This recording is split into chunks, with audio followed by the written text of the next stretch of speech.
अस्सलाम वालेकुम दोस्तों, कैसे हो आप सब। उम्मीद करूँगा आप सब अच्छे होंगे। आज के इस वीडियो में मैं एक बंदे का इंटरव्यू लेने वाला हूँ। वो अपना गल्फ़ का एक्सपीरियंस शेयर करेंगे। स्टार्टिंग में जब वो आए थे उस समय क्या मेंटालिटी था उनका, उसके बाद ओवरऑल गल्फ़ का उनका क्या एक्सपीरियंस रहा, ये शेयर करेंगे। इस वीडियो में उन लोगों को काफ़ी ज़्यादा हेल्प मिलने वाला है जो लोग नए वीज़ा में, नए वर्क वीज़ा में सऊदी अरबिया आना चाहते हैं। तो चलिए वीडियो को स्टार्ट करते हैं। तो सद्दाम भाई, आपका स्वागत है मेरे चैनल पे। तो सबसे पहले हमारे ऑडियंस को आप सेल्फ इंट्रोडक्शन दीजिए, अपने बारे में कुछ बताइए। जी, अस्सलाम वालेकुम। मेरा नाम सद्दाम हुसैन है और मैं गया बिहार से हूँ। मैं B Tech Maulana Azad college of engineering and technology Patna से किया और अभी मैं गल्फ़ में आप लोगों के साथ बना हूँ। ओके, तो चलिए हमारा इंटरव्यू का सेशन स्टार्ट करते हैं। सद्दाम भाई, सबसे पहले आप ये बताइए ऑडियंस को कि गल्फ़ आने का प्लान आपका पहले से था या फिर अचानक से आप प्लान किए यहाँ आने के लिए? नहीं, मेरा गल्फ़ आने का प्लान कोई पहले से नहीं था। एक्चुअली जब मैं बीटेक पास आउट हुआ 2014 में, तो मैं पहले ट्राई इंडिया में ही किया और मेरा सोच था कि मैं इंडिया में ही जॉब करूं। तो मैं वहाँ पे थोड़ा स्ट्रगल किया, जॉब किया। मैं 3 महीना उड़ीसा में किया, फिर 3 महीना हरियाणा में किया, इस टाइप से। लेकिन मुझे कुछ जमा नहीं जैसा मुझे चाहिए था। वहाँ पे जॉब का क्राइसिस आप लोग तो जानते ही हैं कि इंडिया में कितना परेशानी है, कितना कंपटीशन है। तो इस वजह से मेरे दिमाग में एक बात आया कि नहीं, मेरे को गल्फ़ निकलना है। और तब मैं डिसाइड किया कि मेरे को गल्फ़ आना है। ओके, तो पहले से आपने प्लान नहीं करा था कि आपको गल्फ़ आना है? नहीं, सडनली एक बैक प्लान हुआ। ओके, तो बहुत लोग होते हैं जो स्टडी करने के दौरान ही ये प्लान कर लेते हैं कि मुझे गल्फ़ जाना है, गल्फ़ में जॉब करना है। अब मैं आपसे जानना चाहूँगा आपका इंटरव्यू का एक्सपीरियंस, आपका जो सिलेक्शन हुआ उसके बारे में कुछ बताइए ऑडियंस को। कैसे आप इंटरव्यू दिए, कहाँ से इंटरव्यू दिए, उस समय का आपका क्या फीलिंग्स था, ये बताइए। क्योंकि इंटरव्यू में बहुत लोगों को प्रॉब्लम होता है, नर्वस रहते हैं वो लोग जो लोग नए वीज़ा में सऊदी अरबिया आने का सोचते हैं। आपका इंटरव्यू कैसे हुआ? मेरे साथ बात ये हुआ कि मैं जब मुंबई में था तो अपने रूम में मेरे एक बहुत क्लोज़ फ्रेंड जिनका नाम है खिताब मलिक, तो वो एक दिन हमसे बोले कि सद्दाम, अलनेदा में भाई कल्ला में इंटरव्यू है एक कंपनी का सऊदी के लिए। तो मैं थोड़ा सीरियस नहीं लिया, मुझे लगा कि चलो होगा, मैं देखेगा इंशाल्लाह, कुछ भी होगा तो। लेकिन वो ज़िद करने लगे कि नहीं चलो इंटरव्यू देते हैं। वो मुझे याद है आज भी कि 27 दिसंबर के दिन इंटरव्यू था और वो अचानक से आए और मेरे को लेके चलने के लिए बोले कि चलो। तो मैं भी तैयार हुआ और उसके बाद मैं उनके साथ एकाएक निकल गया। ऐसा कोई प्लान नहीं था। अच्छा, तो ये फर्स्ट कंपनी था गल्फ़ का जिसमें आप इंटरव्यू दिए? नहीं, इससे पहले मैं बहुत दे चुका था इंटरव्यू। हॉस्टन में, साउंड लाइन में बहुत सारा इंटरव्यू में, फिर उस तरफ जाके बॉम्बे सेंट्रल के तरफ जाके बहुत सारे ऑफिस में मैं गया। पहले ही मैं गया था और जाके इंटरव्यू मैं दे चुका था, लेकिन सिलेक्शन नहीं हो रहा था। बहुत ज़्यादा कहीं ना कहीं कंपटीशन बहुत ज़्यादा था। लोग बोलते थे कि एवरी डे कम से कम 50 लाख इंजीनियर लोग इंटरव्यू मारते हैं। तो मैं और भी ज़्यादा फ्रस्ट्रेट होकर रूम पे आ रहा था। लेकिन उस दिन अचानक से प्लान हुआ और चले गए। ओके, तो जिस दिन आप गए सऊदी का कंपनी जिसमें अभी फ़िलहाल आप काम कर रहे हैं, जिसमें सिलेक्शन हुआ जी, उस समय का आप अपना एक्सपीरियंस शेयर करिए। वहाँ जाके क्या किए, कैसे आपका सिलेक्शन हुआ? सबसे पहली चीज़ कि मैं अपना पूरा डॉक्यूमेंट के साथ अल्हम्दुलिल्लाह गया और अपना अपडेटेड सीवी के साथ गया। जाने के बाद मैं बहुत ज़्यादा नर्वस भी था, बहुत नर्वस था कि क्या होगा, फिर वापस ऐसे ही लौटेंगे क्या, फिर सिलेक्शन नहीं होगा, ये दिमाग में चल रहा था कि सिलेक्शन होगा कि नहीं होगा। क्योंकि ऑलरेडी 15-20 इंटरव्यू दे चुके थे, तो थोड़ा इस बात का हर किसी के जहन में चलते रहता है। मेरे को भी चल रहा था, लेकिन गए हुए थे। मैं वहाँ पे जब भीड़ देखा तो बहुत ज़्यादा मैं परेशान हो गया कि अरे यार, यहाँ तो इतना ज़्यादा फिर भीड़ है। बहुत परेशान हो गया फिर से कि कंपटीशन फिर होगा। और नर्वस तो मैं था उस वक्त भी, इंटरव्यू का मेरा जब नंबर आया, मैं गया इंटरव्यू दिया, क्लाइंट के सामने मैं बैठ के इंटरव्यू जब दिया, जब मैं इंटरव्यू रूम में जाने वाला था तो वो मेरे खिताब भाई जो मेरे दोस्त हैं, बहुत क्लोज फ्रेंड, वो मेरे को बूस्टअप करके भेजे कि जाओ, मुश्किल नहीं है, बेस्ट ऑफ लक, कोई बात नहीं है, घबराने की कोई ज़रूरत नहीं है, बिंदास जाओ और क्रैक करके आना। इस टाइप से वो हमको बहुत पॉजिटिवली मोटिवेट किया और भेजे। मैं गया इंटरव्यू रूम में, जाके सलाम वलाम करके बढ़िया से बैठा क्लाइंट के सामने, बातचीत हुई और वो 3-4 क्वेश्चन पूछे और मैं जवाब दिया उनका, और उसके बाद मेरा सिलेक्शन हुआ। वो सैलरी लगाया कि मैं इतना दूंगा और आप मेरे साथ चलने के लिए तैयार हो, तो मैं अल्हम्दुलिल्लाह फर्स्ट टाइम में ही एग्री हो गया और मैं चला आया। इंटरव्यू आपसे इंग्लिश में लिए या फिर हिंदी में? नहीं, वो सारा इंग्लिश में ले रहे थे। इंग्लिश में ले जी। रहे थे। कोई इंडियन थे जो आपको हिंदी में हेल्प कर रहे थे? नहीं, इंडियन कोई भी नहीं, वो एक्चुअली सऊदी क्लाइंट थे। अच्छा। तो वो इंग्लिश में ही ले रहे थे इंटरव्यू। तो नए बंदे जो इंटरव्यू के लिए जाएंगे उनको इंग्लिश का नॉलेज रखना पड़ेगा, क्योंकि आप लोगों का इंटरव्यू हमेशा इंग्लिश में होता है, तो इंग्लिश का तैयारी करना है, राइट? जी। ओके, तो ये ओवरऑल आपका इंटरव्यू का एक्सपीरियंस था। जी। अब ऑडियंस को ये बताइए, जब आपका सिलेक्शन हो गया उस समय क्या फीलिंग्स थी आपका फैमिली वालों का, कैसा लग रहा था उस समय? शुरू में तो मेरे को विश्वास ही नहीं हो रहा था। जब मैं बाहर निकला इंटरव्यू रूम से, तब मेरे को विश्वास नहीं हो रहा था कि मेरा सिलेक्शन हो गया। बहुत ज़्यादा हम खुश थे अल्हम्दुलिल्लाह। और मैं सबसे पहले कॉल किया घर पे कॉल करके अपनी अम्मी को और भाईजान को और पापा को बताया कि अल्हम्दुलिल्लाह सिलेक्शन हो गया सऊदी के लिए। थोड़ा घबराहट भी अंदर से हो रहा था, कैसे हो गया, क्योंकि उससे पहले मैं सिलेक्ट नहीं हो पा रहा था, तो मैं परेशान था बहुत ज़्यादा।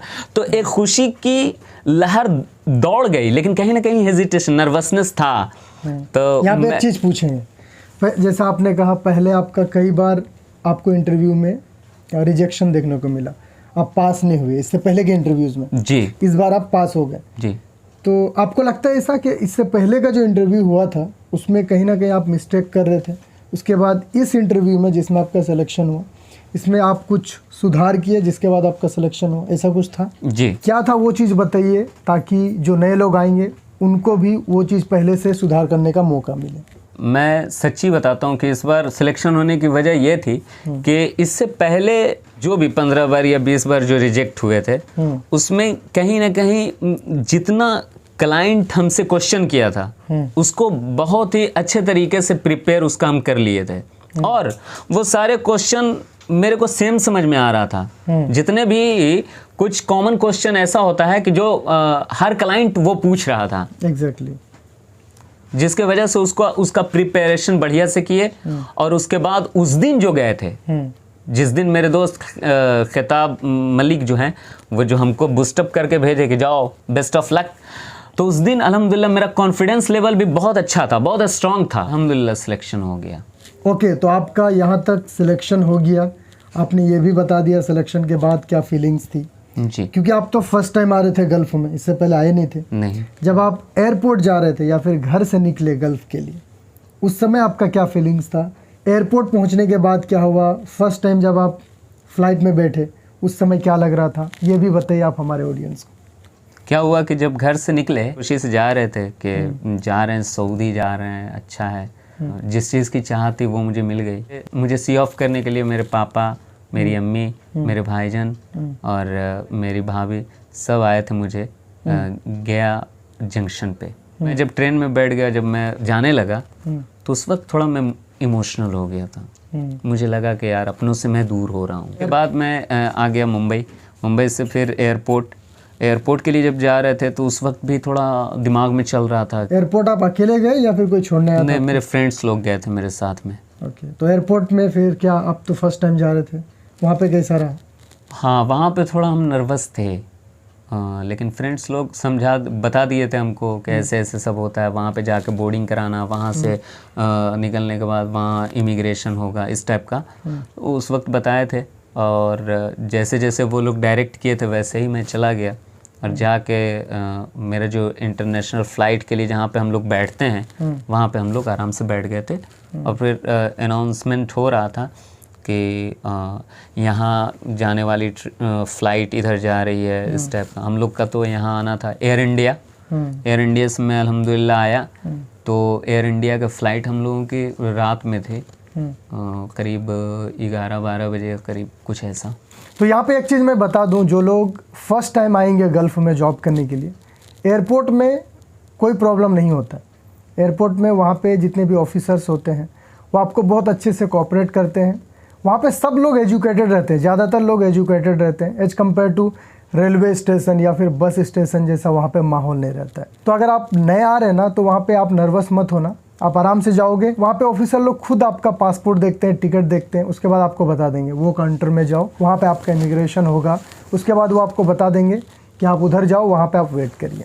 फिर वहाँ से आपको फ़्लाइट वाले आवाज़ देंगे, फिर आपको फ़्लाइट में जाना है, बैठना है, उसके बाद ईजीली आना है। तो ये टेंशन मत रखना कि फ़र्स्ट टाइम आप एयरपोर्ट में जाओगे तो आपको कोई दिक्कत होगा। ओके, तो सद्दाम भाई, आप इंडिया एयरपोर्ट से जब आ गए, सऊदी में लैंड किए जी सऊदी में आने के बाद जब यहाँ पे उतरे फर्स्ट टाइम, जी उतर के एयरपोर्ट में आए, यहाँ पे भी इमिग्रेशन के लिए आप लाइन में खड़े हुए होंगे एयरपोर्ट में, जी। उस समय आपका क्या फीलिंग्स था, कैसा लग रहा था? क्योंकि आप एक देश से दूसरा देश में आ चुके थे। यहाँ पे आए तो खुश भी थे और थोड़ा थोड़ा नर्वस भी थे कि दूसरा कंट्री में आए हैं। रियाद एयरपोर्ट पे उतरे तो रियाद एयरपोर्ट पे जब मैं लोगों को देखा, यहाँ पे अरबी लोगों को, तो मैं थोड़ा हैरान सा रह गया। सच में हैरान सा इसलिए रह गया कि हमको ये लग रहा था कि यार यहाँ का मतलब सब सऊदी लोग लंबे लंबे, बहुत सब स्मार्ट खूबसूरत, बुलंद सब, और इनके लैंग्वेज भी बहुत डिफरेंट। वो सारे अरबी बोलते हैं और मैं बिल्कुल अरबी से मेरा कोई वाबस्तगी नहीं थी कि अरबी में सिर्फ 2 लाइन में लिख के आया था। पहला अना मालूम, मतलब मैं जानता हूँ, और दूसरा अना माफ़ी मालूम, मुझे मालूम नहीं है, मैं नहीं जानता हूँ।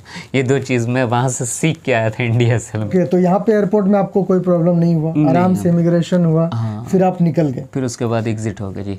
ओके, तो यहाँ निकलने के बाद कंपनी वाले आपको आए थे रिसीव करने के लिए? कितने लोग थे आप लोग? हम लोग करीब 4 बंदे थे। अच्छा, 4 बंदे थे। तो कंपनी वाले आए थे आपको रिसीव करने के लिए? नहीं, कंपनी वाले नहीं आए थे। क्या हुआ कि हम लोगों को ऑफिस वाले ही के तरफ से नंबर मिला था कि आप जा रहे हो और एयरपोर्ट पे उतर के इस नंबर पे आपको कॉल करना है वहाँ से सिम परचेस करने के बाद। तो जैसे ही एयरपोर्ट पे उतरे तो समझ में आ गया कि यहाँ पे सिम मिल रहा है, तो सिम परचेस की हम लोग। उसके बाद कॉल लगाए उस नंबर पे, उस बंदा को बुलाए, फिर वो रात ही में आया, आके हम लोगों को पिकअप किए और वहाँ से हम लोग रूम पे आए रियाद। Okay, great. तो वहाँ से आप आराम से आ गए अपने रूम में जी। जब यहाँ पे रूम में आए तो यहाँ का रूम देख के आपको क्या लगा? आप नोटिस कर रहे थे कुछ चल रहा था माइंड में आपका या नहीं? जब फ्लैट में आए विल्ला में तो अच्छा लगा, खूबसूरत था सब कुछ, सब well furnished, I can say that. तो अच्छा लग रहा था।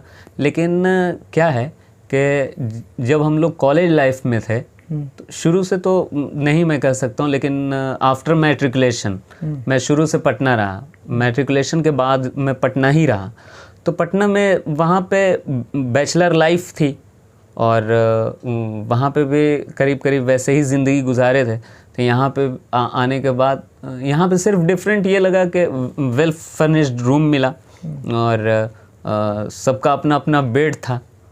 तो ये थोड़ा डिफरेंट था, लेकिन एक्चुअली इस लाइफ को पहले जी चुके थे, इसलिए थोड़ा कंफर्ट फील कर रहे थे। ऐसा नहीं लग रहा था कि कुछ नया चीज़ है। जो लोग अपना कॉलेज की पढ़ाई हॉस्टल से किए हैं उनके लिए दिक्कत नहीं होगा गल्फ़ में, क्योंकि आपको रहने के लिए वैसे ही यहाँ पे बेड मिलता है, रूम मिलता है। आपको ऐसा लगेगा कभी कभी कि मैं यहाँ पे पढ़ाई करने के लिए ही आया हूँ। ओके सद्दाम भाई, अब आप ये बताइए, यहाँ पे जब आप फर्स्ट टाइम जॉब ज्वाइन किए, आप फर्स्ट टाइम ड्यूटी गए, तो यहाँ का वर्क एक्सपीरियंस आपका कैसा रहा? आप पहले क्या सोचते थे यहाँ पे कैसा काम होगा, फिर यहाँ जाने के बाद आपको कैसा लगा? मैं एक बात सच्ची बताना चाहता हूँ आप लोगों को कि जब मैं इंडिया में था तो मुझे लगता था कि पता नहीं गल्फ़ में कैसे काम होता है, गल्फ़ में वर्क कैसा रहता है, किस टाइप का रहता है।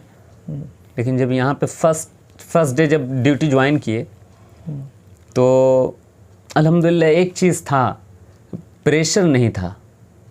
मतलब और सारे लोग कोऑपरेटिव थे, कोऑपरेटिव लोग मिले। शुरू में थोड़ा थोड़ा लग रहा था कि एडजस्ट करना, शुरू में तो आपको कहीं भी एक दो महीने में तो थोड़ा प्रॉब्लम होता है, लेकिन जब आप उस इन्वायरमेंट में जब ढल जाते हैं, एडजस्टेबल हो जाते हैं, तो फिर मुश्किल नहीं होती है।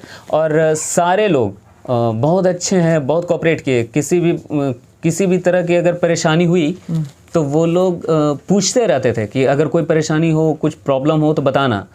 तो इस वजह से कोई परेशानी नहीं। और वर्क का प्रेशर नहीं था। सबसे बड़ी चीज़ ये है दोस्त कि वर्क का प्रेशर नहीं था। जैसे इंडिया में जितना प्रेशर रहता है उतना नहीं यहाँ पे रहता। और यहाँ पे एक चीज़ ये देखे कि हर कोई शुरू थोड़ा आपको रिलैक्स मोड में ही रखना चाहता है। कोई मुश्किल नहीं है, हो जाएगा, आप टेंशन ना लें, इस टाइप से बहुत आपको इजी करके दिया जाता है। तो यहाँ पे एक चीज़ मैं बताऊँगा, जो लोग नए आएंगे काम पे, अगर हम कंपेयर करें जो अपना कंट्री में काम का प्रेशर होता है वहाँ पे काम, वैसा प्रेशर यहाँ पे नहीं रहता है। उसका अगर मैं कंपैरिजन करूँ ना, तो 25% से नीचे ही आप रखो, उतना वर्क प्रेशर रहता है यहाँ पे। इंडिया में जितना प्रेशर रहता है उतना यहाँ पे प्रेशर नहीं रहता है। प्लस क्योंकि यहाँ पे ज़्यादातर लोग एक्सपेडेट्स ही रहते हैं, जो लोग बाहर दूसरे कंट्री से आके यहाँ पे जॉब कर रहे हैं, तो वो हमेशा कोऑपरेट करते हैं। जो भी नया बंदा आएंगे उनको सपोर्ट करेंगे, उनका फेवर में रहेंगे। अगर उनको काम नहीं भी आता है, उनको बताया जाता है, सिखाया जाता है। इसलिए अगर आप लोग नए आ रहे हो तो फिर आपको नर्वस होने की ज़रूरत नहीं है। तो सद्दाम भाई, आपने अभी तक लगभग सब कुछ बता दिया है, इंडिया से इंटरव्यू में सिलेक्शन से यहाँ आने तक का पूरा एक्सपीरियंस, कि आपका काम कैसा होगा, सब कुछ आपने बता दिया है। कोई फाइनल सजेशन है आपका, जो नए लोग यहाँ पे आना चाहते हैं उनके लिए कुछ अपने तरफ से सजेशन देना चाहेंगे? कोई भी चीज़ को लेके, तो इंटरव्यू का हो या फिर यहाँ आने के बाद का हो, जिससे कि उनको वो प्रॉब्लम ना हो जो आपने फेस किया। देखिए, मैं सिर्फ अपने प्यारे दोस्तों से इतना ही कहना चाहूँगा कि आप किसी फील्ड में अगर आ रहे हैं, सपोज़ अगर आप ITI किए हुए हैं या डिप्लोमा किए हुए हैं या बीटेक किए हुए हैं, तो आप सबसे पहले एक माइंड सेट करें कि हमको कौन से काम में जाना है, हमको करना क्या है। जैसे बहुत सारे लोग क्या करते हैं, उनको पता नहीं रहता है कि हमको करना क्या है, कौन से फील्ड में जाना है। वो कहीं ना कहीं कंफ्यूज्ड होते हैं। तो वो आपको क्लियर करना होगा। यहाँ पे बहुत तरह का जॉब है। आप एज ए इंजीनियर यहाँ पे आ सकते हैं, आप यहाँ पे एज ए टेक्नीशियन आ सकते हैं, आप यहाँ पे एज ए ऑपरेटर आ सकते हैं, आप यहाँ पे एज ए स्टोर कीपर आ सकते हैं। तो पहले आपको चूज़ करना होगा, एक माइंड सेट हो माइंड में, दिमाग में, कि हमको किस फील्ड में जाना है, करना क्या है। जैसे डिप्लोमा का बंदा के लिए सिर्फ मैं इतना कहूँगा कि आपके पास अगर डिप्लोमा है, आप डिप्लोमा किए हैं अगर इलेक्ट्रिकल से या मैकेनिकल से, तो आप चूज़ करके आ सकते हैं कि हमको किस लाइन में जाना है, क्या करना है, एज ए टेक्नीशियन जाना है, या कैरियर की शुरुआत आप किसी भी चीज़ से एज ए ऑपरेटर से भी कर सकते हैं। आपको फिर धीरे धीरे आप अपने कैरियर को, अपने लाइफ को अपडेट कर सकते हैं, अपग्रेड कर सकते हैं। तो दोस्तों, ये ओवरऑल इनका इंटरव्यू था। यहाँ आने से लेके यहाँ तक का सफ़र आप लोगों ने इनके ज़ुबान से खुद सुना। इसके अलावा एक इंटरेस्टिंग बात मैं आप लोग को बता दूँ, सद्दाम भाई सिंगिंग और एक्टिंग भी करते थे इंडिया में। क्या ये बात सच है? मुझे सुनने को मिला है कि आप इंडिया में सिंगिंग, एक्टिंग, एंकरिंग ये सब भी करते थे। जी, क्या हुआ कि उस वक्त कॉलेज लाइफ में थे और सिंगिंग तो बचपन से ही करते आ रहे हैं, लेकिन एक्टिंग का जो खुमार चढ़ा वो कॉलेज लाइफ से चढ़ा। कॉलेज में हम बहुत फेम हुए और वहाँ पे फर्स्ट प्राइज़ विनर भी रहे, बेस्ट एक्टिंग का अवार्ड मिला था, शील्ड मिला था। आप लोग देख सकते हो स्क्रीन पे ये जो वीडियो चल रहा है, ये इन्हीं का वीडियो है, यूट्यूब में भी है। मुझे इन्हीं के एक जिगरी दोस्त ने बताया तो मुझे पता चला। ओके, तो जान के अच्छा लगा कि आप एक्टिंग, सिंगिंग ये सब भी करते हैं। जी सद्दाम भाई, एक चीज़ मुझे बताइए, आपका लाइफ का मकसद क्या है? मतलब आप सिंगिंग, एक्टिंग ये सब में जाना चाहते हैं, या फिर आपने जो इंजीनियरिंग करा है उसके बाद गल्फ में जॉब कर रहे हैं, आपका फ्यूचर इसमें देख रहे हैं आप? इसमें तो मेरा फ्यूचर है अल्हम्दुलिल्लाह, और मैं जॉब भी गल्फ़ में कर रहा हूँ। कहीं ना कहीं दिमाग में एक बात रहती है कि मैं अपने ट्रैक को बिल्कुल धीरे धीरे आराम से इसलिए चेंज कर दूँ। मेरा मतलब बॉलीवुड इंडस्ट्री की तरफ इंशाल्लाह मेरा इरादा है कि मैं जाऊँ as a actor, as a singer, कुछ भी मिले तो मैं उसको लेना चाहूँगा इंशाल्लाह। वो मेरा फ्यूचर प्लान है, माय फाइनल डेस्टिनेशन कि बॉलीवुड इंडस्ट्री की तरफ मैं बढ़ूँ। सो गाइज, यहाँ पे एक और इंटरेस्टिंग चीज़ आप लोग को मैं बता दूँ। सद्दाम भाई ने रिसेंटली यूट्यूब में अपना चैनल भी बनाया है। इनका जो टैलेंट है एक्टिंग का, सिंगिंग का, वो सब करके आप लोगों को भी इंटरटेन करें। इसमें आप क्या कहेंगे? रिसेंटली आपने यूट्यूब में चैनल बनाया। जब मैं ड्यूटी करके आता हूँ तो थोड़ा थका थका सा फील करता हूँ, या थोड़ा कहीं ना कहीं लेज़ीपन टाइप लगता है, तो मैं उस मोमेंट में गुनगुनाते रहता हूँ, कुछ सिंगिंग करता हूँ, कुछ एक्टिंग करता हूँ। तो मुझे ऐसा लगता है कि अगर मैं जॉब के बाद कुछ गा लूँ, मुझे लगता है कि अगर मेरे सिंगिंग की वजह से, मेरे एक्टिंग की वजह से अगर किसी के चेहरे पे एक सेकंड के लिए अगर स्माइल आती है, अगर कोई खुश हो जाता है, तो मैं समझता हूँ कि मैं बहुत खुश नसीब हूँ। ओके, बहुत अच्छा लगा जान के। जाते जाते सद्दाम भाई, आप अपना कुछ डेमो दिखाना चाहेंगे? आप जो बोले कि आप सिंगिंग करते हैं, शायरी करते हैं, हो सकता है मेरे सब्सक्राइबर्स को पसंद आए, फिर वो आपका चैनल से जुड़े, आपसे जुड़े।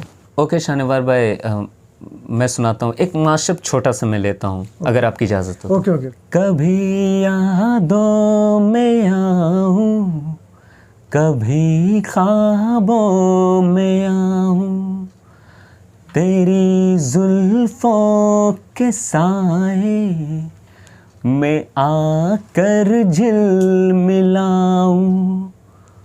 मैं वो खुशबू नहीं जो हवा में खो जाऊं, हवा भी चल रही है मगर तू ही नहीं है।